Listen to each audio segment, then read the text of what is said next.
this is Stephanie D'Abruzzo. You may remember me from such Broadway shows as Avenue Q, such television shows as Sesame Street, and the musical episode of Scrubs. And I'm talking to Rabbi Sol Solomon on Dave's Gone By on UNC Radio. Yay! Oh, shalom, shalom, my friends, shalom, my enemies, too. This is your old pal, Rabbi Sol Solomon, founder and spiritual leader of Temple Sons of Bitches in Great Neck, New York. And I am thrilled and delighted to be talking to an actress who was Tony nominated. She didn't win, but she was beaten by Idina Menzel, which is no small thing. So, the show that she was nominated for, Avenue Q, and she was hilarious and wonderful in it. She's also done a lot of off-Broadway stuff, and you hear her voice everywhere. You could hear it on Bert and Ernie's Great Adventures, something called The Book of Pooh, which is the diary I give my proctologist, Bear in the Big Blue House. She played Prairie Dawn on Sesame Street in later years, and in such entertainments as Cinder Elmo, Elmo Palooza, and you should pardon the expression, Elmo's Christmas Countdown. But for the moment, right now, you can go see Stephanie D'Abruzzo in Jerry's Girls, devoted to the music of the great Jerry Herman. It is playing at the York Theater off-Broadway in a church, you should pardon the expression, on St. Peter's on East 54th Street. We're going to talk to her about Jerry Herman. We're going to talk to her about Avenue Q. We're going to talk to her about doing voices. And we're talking to, most of all, Stephanie D'Abruzzo. Welcome to the neighborhood. Shalom. Hello, Rabbi Sol. Shalom. How are you? I am good. I should probably say, since I assume you're Italian, I should say... I am. Buon tarde, buonanotte. No, now what is it? Buon dia? Well, my family came over from Italy, and they didn't teach us Italian because they wanted to keep it a secret language, so I don't know much Italian. So you can say whatever you like. Well, if I say whatever I like, I'll get thrown off the air, but you know... I read somewhere that your family was so wanting to be American, per se, rather than Italian, that even though your name is spelled with two Z's in there, like pizza, yes, you've been pronouncing it, and everybody pronounces it D'Abruzzo. D'Abruzzo. They anglicized it. Yes, they were told to acclimate. So, yes. Yeah, because anybody reading your name would never think for a minute that was Italian. You figure if they really wanted to change it, they might call you Stephanie Darwin, you know. It's funny how many people ask me if I'm Italian, as if the apostrophe, the two Z's, and all of the facial hair doesn't tip them off. But, you know, no, you know, and people also like to add a lot of consonants and vowels to my last name, so I've sort of stopped correcting them. You've read my website, I can tell. A couple of times, yes. I've done a little bit of research on Stephanie D'Abruzzo. Although, you never know, it could have been at Ellis Island, the guy taking your family name down hiccuped, and that's why you had the apostrophe there. Could have been Romanian. The apostrophe is definitely there because D'Abruzzo means from Abruzzi.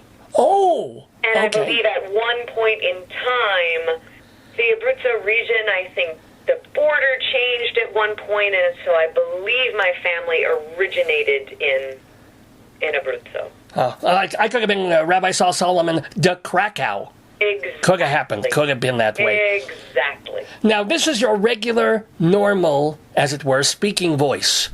More or less. I am a little tired, but yes, more or less, this is my regular speaking voice. When did you realize, though, that you could do a number of different kinds of voices that could be used in cartoons and puppet things, in musicals? Yeah, I always really loved playing with character voices, probably as far back as, I don't know, maybe even elementary school. I was always imitating people and family friends, and more in middle school and high school, I would just play with funny voices.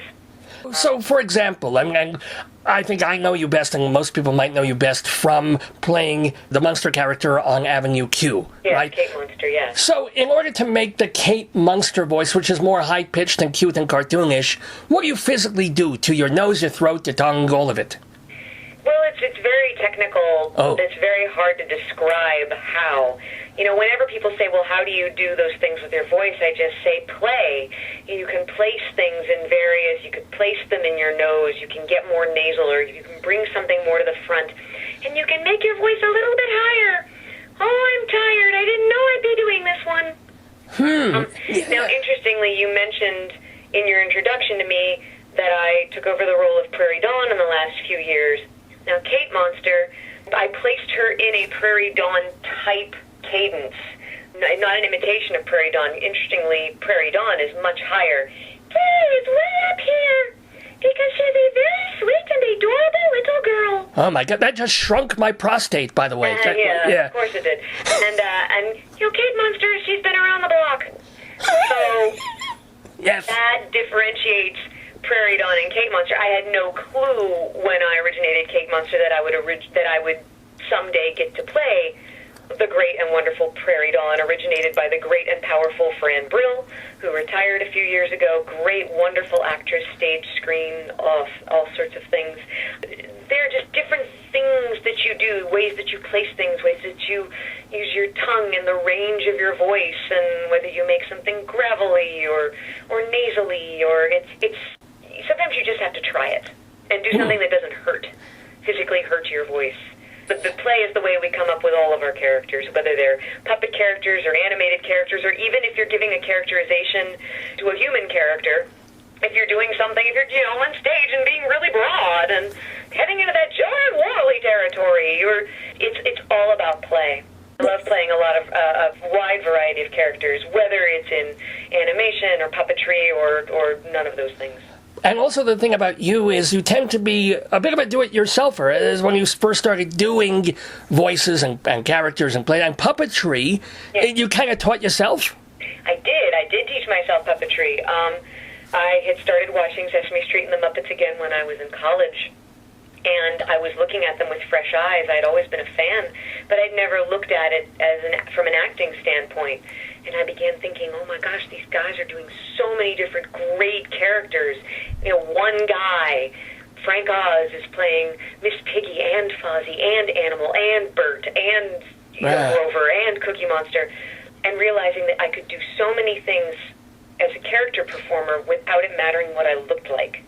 So I began teaching myself puppetry with the specific goal of being a Muppet performer. Not even wanting to be a generic puppeteer. I didn't want to do birthday parties. I wanted to work for the Muppets. I wanted to work for the Jim Henson Company because that was the gold standard, and they were doing the best work, the best comedy, the best characters. And so, I taught myself by watching and looking at whatever documentary footage was available at the time. This was between 1989 and 1993, so this was before the internet and before YouTube, and I fell into it and built the worst-looking puppets you ever saw, just so I could get the experience of figuring out if I could physically do it. Your puppets tend to be, were they always hand up the tuchus into the mouth? Yes. Or do you also do bunraku or any of those kind of stringy, weird... Marionettes with the strings. Bunraku, very impressive that you've done your homework on that. I liken puppetry to dance. There are many different forms and styles of puppetry. So hand and rod puppetry, which is mostly what the Muppets is and what we used in Avenue Q, is very different. It's a very different style and technique than marionette. It's the difference between being a ballet dancer and a tap dancer. Oh. You can be an incredible ballerina but not know how to tap to save your life. And actually, I am an incredible ballerina. You wouldn't know it to look for me, but I can tell just by the sound of your voice. Yeah. Incredible. They call you Twinkle Toes, right? Well, they call me some other things, but that's in there. Yeah. But anyway, so I've tried marionette, and I couldn't keep the damn thing from swinging. I've done a little bit of bunraku and tabletop when I first came to the city. We wind up using some bunraku techniques on Sesame Street when we're doing full body against the green screen, because there you have the puppeteers matted out by green screen, by Ultimat, but we're basically having someone on the feet, someone on the arms, someone in the head. So wait, 3 different people working the same... Sometimes as many as 5 different people working the same character, yes, absolutely. I can understand Snuffy. You see a puppet in full body. Oh. There are multiple, and usually if you see a character like Fozzie or Cookie Monster, there are 2 people working that, because it's what you call a live hand puppet. So you have the person who's doing the voice, their dominant hand is in the mouth, their non-dominant hand, well, because we have some left-handed puppeteers, but for the most part, your right hand is in the mouth, your left hand is in the left hand of the puppet. It's like a glove, like you'd see in Cookie or Ernie or Fozzie. And then you have another person, because puppeteers don't have three arms, doing the right hand. In Avenue Q, you saw that in Mickey and Trekkie Monster. They were got to see the technique perform live. Well, when we're doing something like if Elmo is dancing full body, you have someone in the head. Sometimes that person can't also do the hand, so you might have one person on both hands or two people, one on each hand, and someone in the feet, and it all has to be coordinated. And we've worked together long enough, especially the Muppet performers on Sesame Street. We've worked together for a very long time, so we know each other's rhythms and we know how to communicate to each other well. And you are still with Sesame Street, correct? You're still doing Prairie? Yeah, wow. I started in 1993 in season 25, only a handful of days, but I became more of a regular in 1998, and I've been there ever since, and we're going to start shooting our 49th season this fall. Oh, mit Mazel, mit Glück. That means congratulations in my language, kind of. But I don't know if you, since you're still working there, if you can talk about this, but there's been a little bit of Henson controversy recently. They fired their Kermit. Did you know the guy? Well, all of the Muppet performers know each other. I would much rather talk about the permanent Jim Henson exhibit that just opened at the Museum of the Moving Image. Oh, good deflection there, yeah. It is an incredible exhibit. It's going to be there permanently. My husband, Craig Shemin, is the president of the Jim Henson Legacy. Ooh. He's presenting screenings monthly. Great, wonderful work. A lot of Henson's work is being transferred to high definition. Some of his commercials and experiments, they're going to be shown, I think, either later this month or next month. Check movingimage.us for that schedule. But I love the history of the Muppets, and I never got to meet Jim Henson. Oh. He died when I was a freshman in college. Did your husband? My husband did work for the company, yes. He started as an intern in 1987, and then he began working full-time for the company in 1988, fresh out of college. So he worked for a couple of years. When Jim Henson passed away, my husband says he had just started feeling comfortable with calling him Jim. But yeah, my husband he's done many things with the company. At the time Jim Henson died, my husband was still working in PR. So you can imagine the day that Jim died very unexpectedly. Well, my husband was the only one in the office who was handling all of the phone calls. And, oh, my God. Yeah. But, you know, the Henson Company is full of a lot of people who've been there for decades, a lot of really tight-knit people, great people who build the puppets, work at the workshop, puppeteers. I mean... And you are only Sesame Street. Are you involved with any of the Muppet shows, the Muppet movies? The Disney Muppets, I've done a handful of things in the background for various things. That Muppets Letters to Santa special that was, oh my gosh, probably 10 years ago by now. Done background work on that. I haven't done as much with the Disney Muppet characters, but my friends have, and I'm really proud of the work that they do. I'm really grateful to know all those guys. Well, we're grateful to have Stephanie D'Abruzzo with us in the neighborhood. Remember that she's a theater actress to most of us, even though you hear her voices in all these different shows. So we want to talk about your work, especially your Tony-nominated work, I should say, in Avenue Q. Now, take us through it. Take us through from seeing, I guess, a casting notice in backstage and say, oh, I should try out for this. It's got puppets. How did this come about? No. How it happened at all. Oh. In fact, interestingly enough, it's a wonderful thing that I'm at the York Theater right now doing Jerry's Girls, because the very first staged reading of Avenue Q was at the York Theater in May of 2000. I got involved with the project through a couple of sources. Rick Lyon, who played Nicky and Trekkie and who designed and built all the puppets for Avenue Q, he met Jeff Marks and Bobby Lopez in the BMI songwriting workshop. Rick had done presentations of their first musical, which was called Kermit, Prince of Denmark.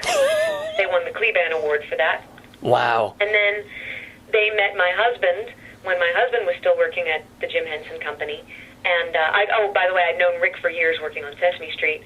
They met my husband at the Henson Company trying to sell Kermit, Prince of Denmark to the company, and my husband said, well, you know, maybe you should focus on doing things that with original characters that you don't need to worry about. Oh, copyright and right. Yeah. Well, actually, we're working on this show right now.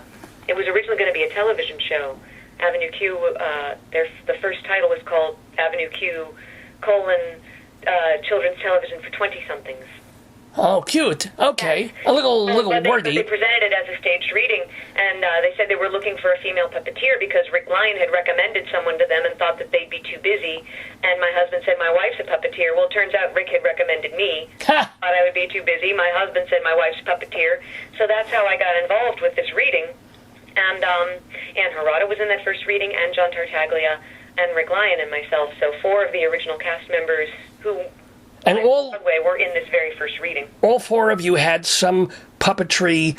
Well, not Ann Harada, but okay. She played Christmas Eve. She played a human. Yeah. But yes, well, Rick and Johnny and myself. I mean, Johnny had worked on Sesame Street. Rick had worked on Sesame Street and had worked with Jim Henson when he was still alive. And by the time, and then when Jennifer Barnhart joined us for the Vineyard Theater run, at that point in 2003, between the 4 of us, we had 45 to 50 years of professional puppetry experience between the 4 of us.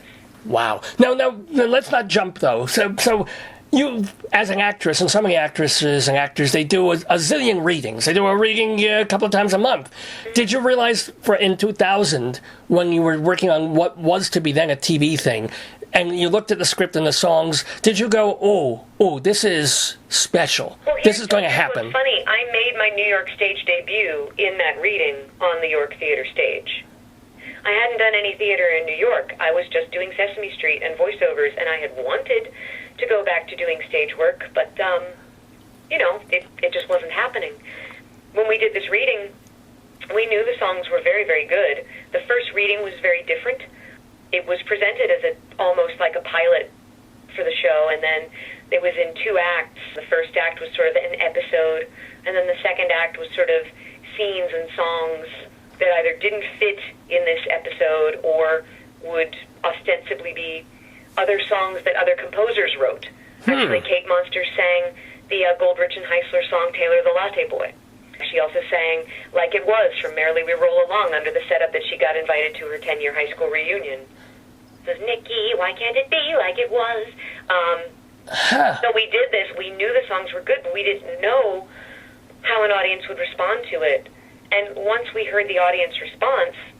At the reading. At the reading, the puppeteer, the performers, we all knew it was a stage piece just based on the reaction. And the boys were like, no, we really want it to be TV. And then when our producers approached them, they saw the light. It became really obvious early on that this was something that was best as a shared theatrical experience. So we did one reading, and then we did another reading later that same month. And then we started doing presentations. We did BMI smokers and BMI presentations and composers' nights. And I never thought we would get to do the show without music stands, to be perfectly honest. We were very fortunate that we got to further develop the show, do further readings, to do it at the O'Neill Musical Theater Conference, and then eventually the Vineyard Theater and the new group believed in us enough to put us up off Broadway. But even then, I had no real concept of how far it would go. Or, and I've said this since the dawn of time, not everything good is successful, and not everything successful is good. Of course. We knew we were doing something that we thought was good, but we didn't know if that was going to translate into any sort of success. And even once we got to Broadway, which I still couldn't believe that it was happening until the ink was dry on the contract, we didn't know if anyone was going to pay $100 to see a puppet show. Fortunate by having people see us early on and spread the word and drag their friends kicking and screaming to the theater. People would talk to me after the show, and they would tell me straightforward, I hate puppets, I hate musicals, but I loved your show. Yeah, well, there's something special about having it. It's just that funny. It's just that clever and smart and the right attitude for the time. Mm-hmm. And yet, I say for the time, the thing is still running. It ran a while on Broadway. Longer at New World stages than it ran on Broadway. So then, here's a question for you. First of all, you were working for Sesame Street pretty much full time by the time you got Avenue Q. Could you do both, or did you have to take off? No, I did try to do both. The problem is I gave myself a hard out at 5:30. I said I need to leave by 5:30 so I could have time to have dinner and warm up and do all the things I needed to do before the show. The thing about Sesame Street, because I don't play a regular character, or at least at the time I was not playing a regular character, I would play a lot of one-off characters and walk-on characters. I just wouldn't necessarily be scheduled all the time. Oh. So I didn't do double duty a lot with Sesame Street and Avenue Q. I did do some. There was another show that I was doing around 2003, 2004 called Ubi. It ran on Noggin. If anybody's familiar with it, it was bare hands puppets, like literally my hand with eyeballs on it. It was a very sweet show. Isn't that the guy who did the Small Potatoes? Well, that was Little Airplane Productions produced Ubi. They also did Wonder Pets. Right. Oh, yeah, no, but I think Little Airplane also did the thing called Small Potatoes that I love. Did they? I'm not familiar with Small. Oh, you need to see them. Oh, yeah? It's brilliant. It's funny. They're so lovable and cute. Just letting you know. They made an arrangement during production that Ubi would not schedule me to work on Wednesdays, and then I would have Mondays off from the show, so there would be 2 days in the week where I didn't have to do double duty. But it was exhausting, but yeah. I'm very proud of the fact that during that time, and I got sick too, but I never missed a show. Like during that time I was doing Ubi, I missed shows, but during the time I was doing Ubi and Avenue Q and Sesame Street and Avenue Q. As a matter of fact, I think I read somewhere that when you were doing the clip of the Muppet, well, no, it was the Sesame Street Muppets with REM doing Shiny Happy Monsters. That was long before Avenue Q. That was before, but you were sick that day. I was. You had to do the voice for that adorable song with the REM people. Yeah, the Kate Pearson. That part. Happy Monsters. So that's still one of the high points of my career. Well, was it great to work with REM? I mean, what was it like that day when they came in? I mean, were they friendly? I didn't know that I would actually get to sing with them in the studio. You know, at Sesame Street, we pre-record most of our songs just because of the technical elements of puppetry. You don't want to worry about singing. Also, it's really not the best position to be in to do live singing. I mean, I have done it, but it's not ideal. So we pre-record our songs, and I thought they would lay down their tracks, in Georgia or wherever. I don't remember whether they were touring at the time, but wherever they happened to be, and then I would lay it down later. And that morning, I went downstairs. At the time, we were... it used to be called Master Sound, now it's Kaufman Astoria Sound, in the basement of Kaufman Astoria Studios. Go into a studio, and I find out I'm recording in the same room, at the same time, with Mike Mills and Michael Stipe. And I didn't take any pictures down there. Oh! Well, I didn't have a phone with a camera in it, because that didn't exist. I'd film. I didn't bring my camera that day. I was sick. The one picture that exists of me, I'm not wearing any makeup. It was so surreal. You just don't think that those things could possibly happen. And they were so great. And the thing is, and REM fans know that Shiny Happy People is not a song that they would ever play in their shows, in their concerts. So we're reviewing the song, and as a fan, I think I knew the song better than they did, because I'd heard it more recently than they had. Wow. Well, because, I would listen to Out of Time. It's a great album. Yeah. And no, but it's just funny that you would be telling Michael Stipe, oh, no, it goes like this. Well, no, I didn't say anything. It was listening to the two of them say, now, wait, this is the part. Okay, yeah, right, you did that. And that's where Kate Pearson came in, right. Like, they were just having to... It was just the smallest little brush-up. I don't want to overstate it. No, make you think like they forgot the song. No, but it was just this tiny little brush-up of they hadn't sung it since they recorded it. And at that point... that was 7 years had gone by.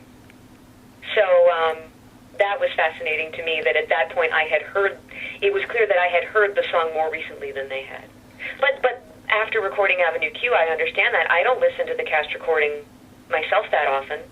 So I get it. Yeah. I don't necessarily know that Michael Stipe is driving in his car listening to Of course. Automatic for the People. Maybe he is, because Automatic for the People is one of the greatest albums ever, but I don't know that that's what he chooses to listen to in his free time. No, maybe he chooses to listen to the cast album for Avenue Q. Well, that would be amazing if he did. Or perhaps he listens to, oh, I don't know, Mame or Hello Dolly or Milk and Honey. Talk about good stuff. Yeah, talk about a segue here. You're going to be doing a show, or you are in the middle, I should say, of doing a show in Mufti, as you should pardon the expression, in Mufti at the York Theater. They're over in a church. I don't know why more synagogues can't do this, but they're in a church at St. Peter's on East 54th Street and Lexington Avenue. This is a show that was on Broadway years ago that was already a compilation of greatest hits for women by Jerry Herman. So what songs are you doing in Jerry's Girls? Boy, we get to do some wonderful things. You know, in the original Jerry's Girls, there was an 8-person ensemble, and we don't have an 8-person ensemble. So not only are we singing these great solos, we're the three of us, Christine Petty, Stephanie Umo, and myself, we are also singing some great ensemble numbers. Well, so what are your ensemble numbers include things like, you know, well, one song actually was written specifically for Jerry's Girls, a song called Take It All Off. Ooh. And I don't want to say anything more about that because there's a lovely twist in the middle of the song that Christine Petty gets to deliver. But, you know, the ensemble was, were the ones who sang Name and Put On Your Sunday Clothes, so we act as that ensemble, or, you know, the La Cage aux Folles, or The Best of Times. But as myself, I get to sing Look What Happened to Mabel. I get to sing Before the Parade Passes By. Whoa. I get to sing Time Heals Everything. I get to sing Wave Your Little Hand. I get to sing Wherever He Ain't. And I get to sing I Don't Want to Know from Dear World, which is such a haunting song, but it's so relevant to what's happening in the world right now. Whoa. There are people who live that song every day. Well, you know what song I live every day? And I hope you're doing it. Shalom from Milk. I do not sing Shalom. God damn it. Well, Stephanie Umo sings Shalom. Ah, yes. Oh, okay. I might add. But then Christine and I do come in on the last two. Shalom, Shalom. So I do sing the word Shalom twice. That's very important. Yes. Poetic stuff. And speaking of poetry, notice another insane segue here, by the way. Yeah. On your website, listed among the things that make you laugh are the poetry of Nipsey Russell. Oh, my goodness. Please share a Nipsey Really Russell. dug deep into the research. Oh, yes. Oh, yeah. Well, the Gong Show is back, so people might actually remember who Nipsey Russell is. So please. Well, Nipsey Russell did way more match games than... Oh, Match Game, you're right. And also a $25,000 pyramid as well. Dick Clark would always ask him for a poem. So what's the famous... One of my favorite Nipsey Russell poems. It's a classic. Let's see. Oh, God, I can't remember exactly how it starts, but it's something like, men are in love with mermaids, but I can't tell you exactly why. There's 2 little women to make love to and 2 little fish to fry. That's both hilarious and racist. I love it. It's beautiful. It's beautiful. There. Racist to fish? Well, no, just the misogynist, certainly, but... Well, that too, but your sort of blackish Nipsey Russellisms. Oh, no. I wasn't actually doing... I was doing his cadence. Oh, okay. Not his voice. There is a big difference between cadence and voice. Oh. If I was trying to imitate Nipsey Russell's voice, yes, that would be racist. But you can't do a Nipsey Russell poem without doing his cadence. That's fair. Because it's his delivery. Now, speaking of cadence... You know what I mean? Yeah. You're right. You're absolutely right. I did not mean to impugn your... No, and I certainly want to make it clear that cadence is such a big part of capturing any character. You can tell sometimes just by the cadence of a character who it is, and not necessarily doing an exact voice match. Like, for example, I realized that I could do not the voice of, but the cadence of Brian Williams, because the Brian Williams cadence is very... So I'm talking to my friend Rabbi Solomon, and he's a great guy on the radio, knows about the theater, and I'm just a kid from New Jersey, and I don't know much about that, but he is the expert. And let me to, you know what I mean? Like, it's the cadence. Oh, well, yeah, or try, if you can do Brian Williams, you can do Joe Franklin, I'll bet. Well, exactly. Everybody, my friends, can do the Joe Franklin radio program of the air. And that's what people with Jackie Mason, it's the same thing. Yes. You don't necessarily have to imitate Jackie Mason's voice. I'm definitely not doing his voice, but it's cadence. However, apparently, or so I'm told, or at least so your website tells us, that one of the things that you can do is the cadence and maybe the voice of Charles Grodin. Oh, no, but just one word. I can only imitate him doing one word. It's a useless talent, and I'll give it to you now. Please. No. That's my Grodin. That's my useless Grodin. That's... Thank you. Not many people appreciate that, so I thank you for that. I picture him in my mind's eye, which actually needs a cleaning. Him. He's such a great performer. Anything he does, he makes better. Well, you are making this episode of the Dave's Gone By radio program of the air better. Stephanie D'Abruzzo talking about theater, talking about your career, and I do still want to get back to, just for a bit... Girls. Well, we'll talk Jerry's Girls, but also Avenue Q. Because I love that show. Everybody loves that show. You were great in it. You were Tony nominated. Now, the one thing, and maybe this is just the nature of Broadway, but you're in the show. Mm-hmm. You are kind of known for it. You get a Tony nomination. First of all, you choose to leave, as opposed to running with the show until it closes.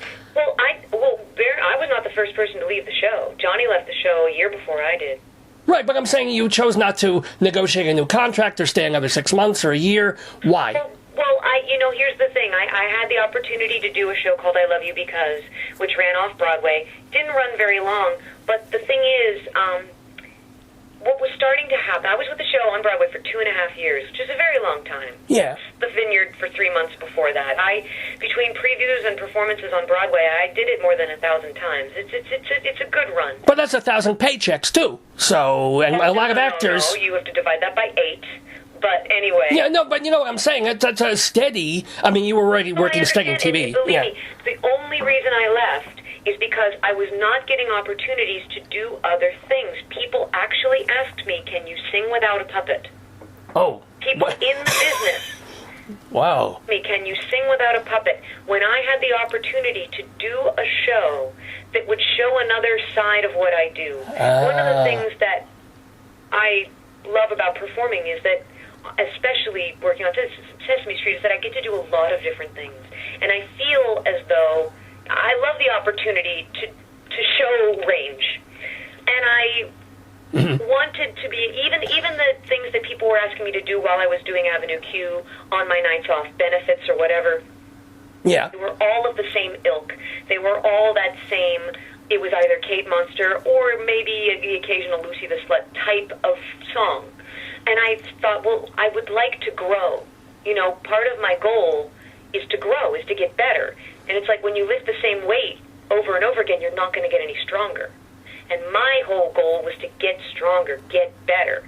So when I had the opportunity to do a show that I had done some readings of, that involved showing a different side of me, playing a different kind of character that didn't have a puppet, I thought, well, this is a good opportunity right, to show people that I can do this. It's not that I was bored. It's not that I wanted to leave.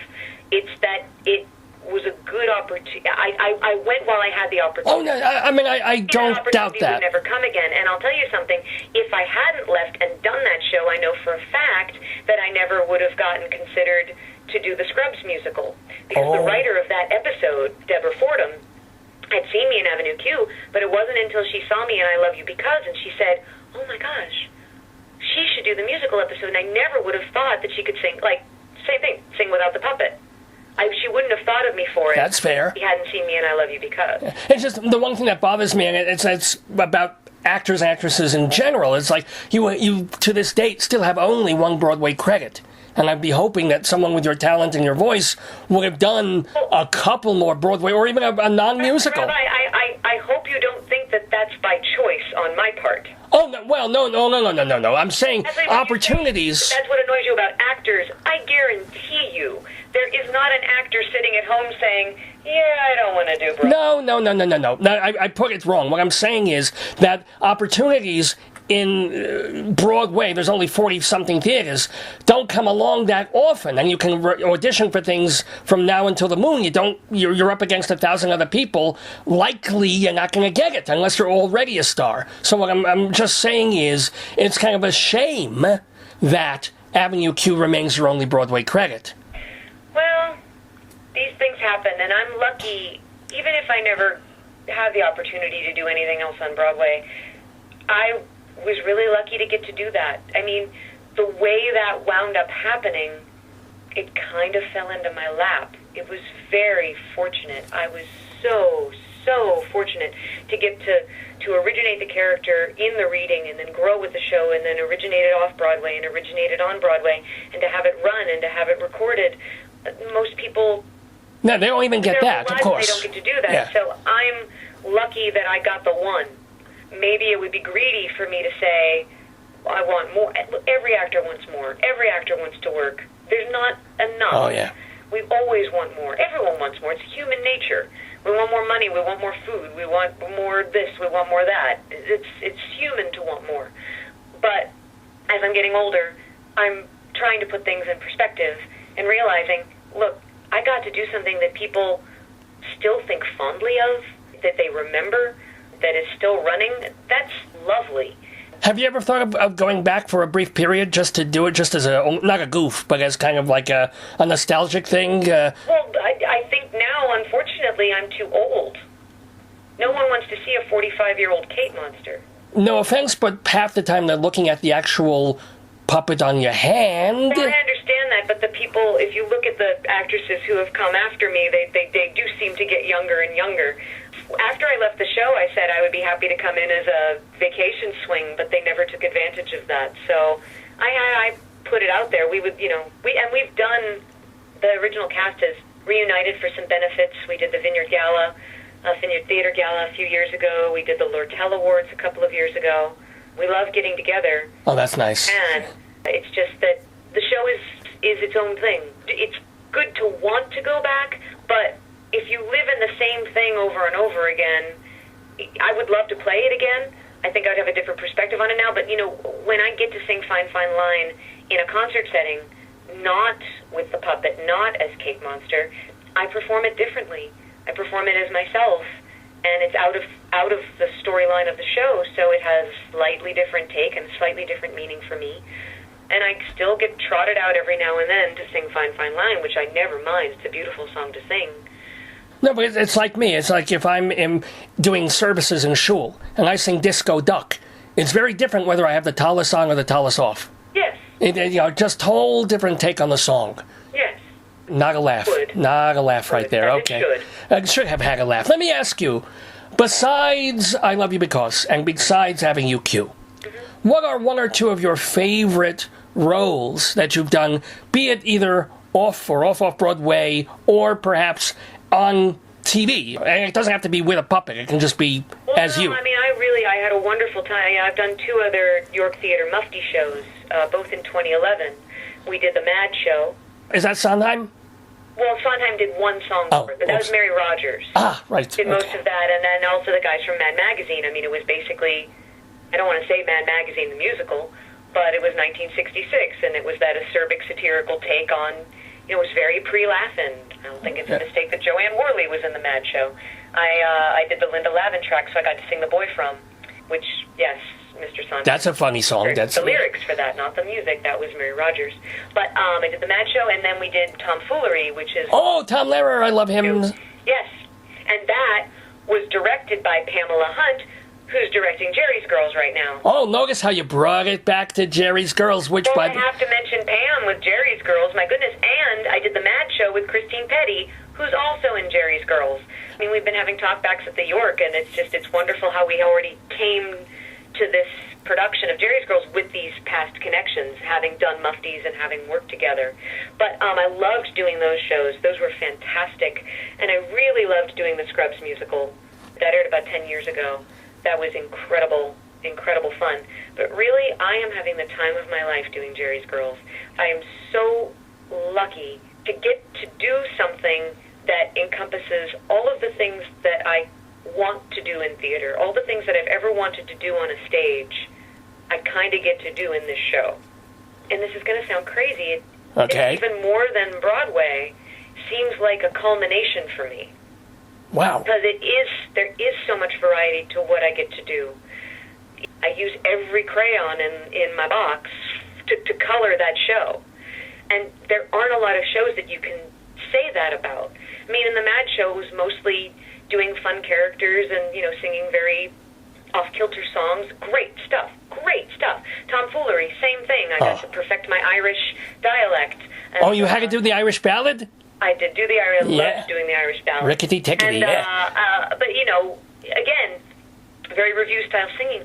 But these Jerry Herman songs, the range of what I get to do, I get to be funny, and I get to be silly, and I get to be serious, and I get to be wistful, and I get to be all of the kinds of roles that I've always wanted to play in 2 hours. That's a dream. It's really a dream come true. And I know we're working with rolling music stands and binders, and it's in the basement of a church, but I get to do this in New York City with amazing people. This is... And actually, that is one lucky thing about your career, because you do so much voice work, and you've done Broadway and off-Broadway. You don't have to go schlepping back and forth coast to coast a lot. You don't do a lot of regional theater or summer theater that people... A little bit, but not much. Yeah, is that... Those gigs are hard to get. Really? I would figure those are easier than getting a Broadway and off-Broadway slot. Well, regional theaters are actually presenting work that is on par with anything you see in New York. They are getting this top-level talent. They have amazing artistic directors who are curating. Sometimes they're doing original work. Sometimes they're, bringing in shows that have already been done. I did one of the first regional productions of Title of Show in at St. Louis Rep. Right. A great theater. There are so many regional theaters that I would kill to work in. I would love to work at La Jolla or Fifth Avenue or Barrington or, Walnut Street. There's so many. And the ones that I'm not listing, please don't think I don't care. Oh, my goodness. And Chicago theater.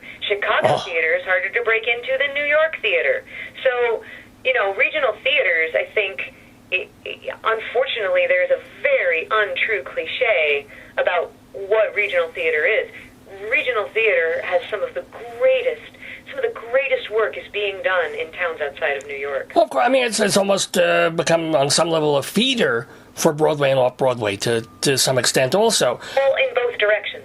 Yeah, you have a lot of Broadway veterans doing regional theater. So it's a feeder and a regurgitator, I guess you could say. It does both there. But, basically, what it is, and, making no connection to Broadway whatsoever, they are doing such good work that they can attract top talent all over the country. Yeah, but you are top talent. Well, that's very kind of you to say. Thank you. Yeah, but do you try? Are there things that you don't even sort of try for, or you still kind of audition for a lot of stuff and you just don't get it? It's just hard to get. It's hard to get into the room. It's hard to get submitted, and for whatever reason, some of it, my Sesame schedule does interfere with some things, so that makes it a little more difficult.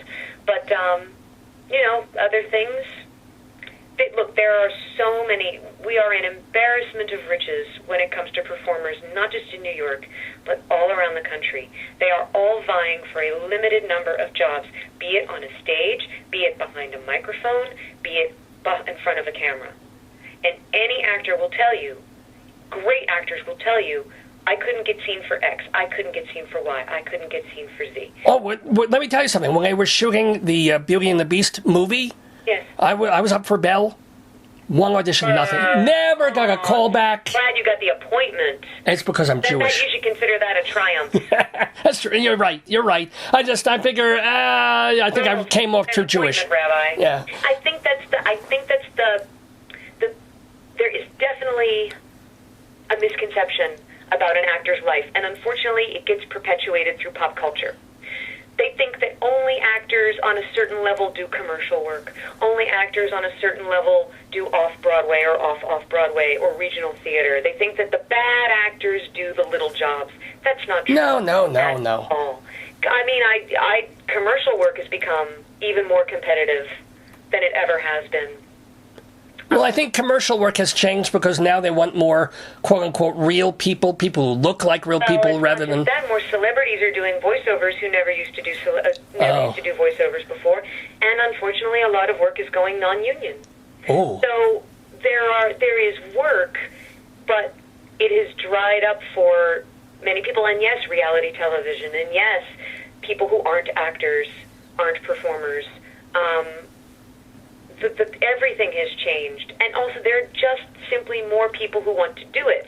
I bring up Fran Brill again. Fran Brill did a lot of work in voiceovers in the 70s, and she said at that time there were really only a handful of women doing voiceovers regularly, and as the years went by and more women, it just saturated the talent pool. I mean, I remember... There are people who wouldn't do voiceovers, or they would look down their nose. Think about television. So many film actors would look down their nose at television. I won't do television. I won't humble myself to doing commercials. Well, now everybody's doing everything. So you have a finite number of projects and a seemingly infinite pool of extremely talented people. The math just isn't going to work out most of the time. Have you ever done a Law and Order, since everyone seems to have? No, I haven't done a Law and Order. I auditioned once. And then there was another audition that I had to turn down because of a conflict. But yeah, I've never done a Law and Order. Look, like I said, nothing that I haven't done hasn't been for lack of trying. Sometimes the iron gets cold, Rabbi. Oh my God! Let me tell you about that. When I do circumcisions, I have nice warm slicer. Otherwise, good for you. Yeah, oh, absolutely. Good for you for being mindful. Happiness is a. Never mind. I was just going to say happiness is a warm moil, but that. Don't even want to go there. Yes, exactly. But no. So again, as I get older, the gratitude. It just becomes, I am such a ham that any job that comes my way, some of the voiceovers I've done, I mean the tiniest of potatoes, I enjoy every drop of it. I really do. I've gotten to do some great voiceover work on a PBS show called Nature Cat. Ooh, okay. And my friends Adam and David Rudman with Spiffy Pictures. I've worked with Spiffy on quite a few projects. I love doing these little one-off, one-line characters. I did my Sheldon Leonard imitation on Nature Cat. Oh, please, come on, please. No, come on. Don't, please, look. Oh, well, I did, yeah. Oh, those aren't my footprints. I'm sorry. No. But, well, actually, what I'm waiting to do, I'm getting... I'm not getting the real Sheldon. I remember him, but yeah. I do a very good Gary Marshall that I'm dying to do. Ooh. In voiceover. No, because, Rabbi, comedy is very specific, and I always knew. I worked with the greats. I worked with Sheldon Leonard, and then I taught little Richie Cunningham how to be a director. I'm so proud of his comedy work, but he also does the serious stuff too. It's not very sexy when a woman does Gary Marshall imitation. And actually, that also could pass for Anthony Scaramucci, by the way. Just so you know. But no, my Sheldon Leonard is. Oh yeah, that too. So that's what it is. Okay, that's what I had to go to. Yeah. No. That's okay. Because I played a shady squirrel. Oh, I see It's going to be a long, cold winter. Yeah, that's okay. Thank you. It took me a moment. That was good. Okay, yes. By the way, Take you a moment. This is unedited, unrehearsed. Sometimes the dirty secret with voiceover is sometimes you got to warm up into it. Now, did you ever think of going, since you were into puppets, of doing ventriloquism, or that was never your bent? I'm telling you, ventriloquism is a very specific skill. Okay. It is a skill. You can either do it or you can't.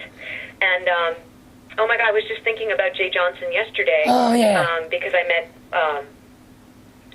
sorry, long story, but Jay Johnson from Soap, Chuck and Bob, one of my favorite performers. I loved Soap, and I got to see his show, The Two and Only. That was a wonderful show. Broadway. Yes. When we were concurrently doing Avenue Q.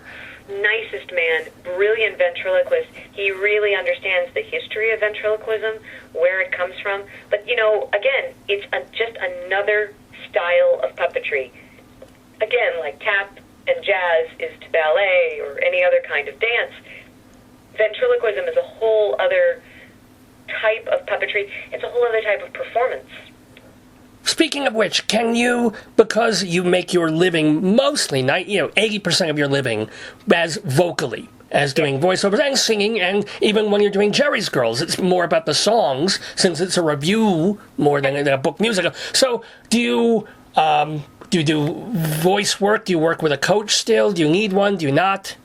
Well, yeah, I don't sing enough to be able to afford the vocal coaching, but I have learned some very good technique that I try to remember when I have to do it. But with the puppetry and the character voices, really, that's just, again, it's about play and figuring out ways to do it so that it doesn't hurt, so that you're not tightening your voice or straining it in any way. I mean, don't get me wrong, there are times when, I'll try to book a session with someone if there's something that's really challenging.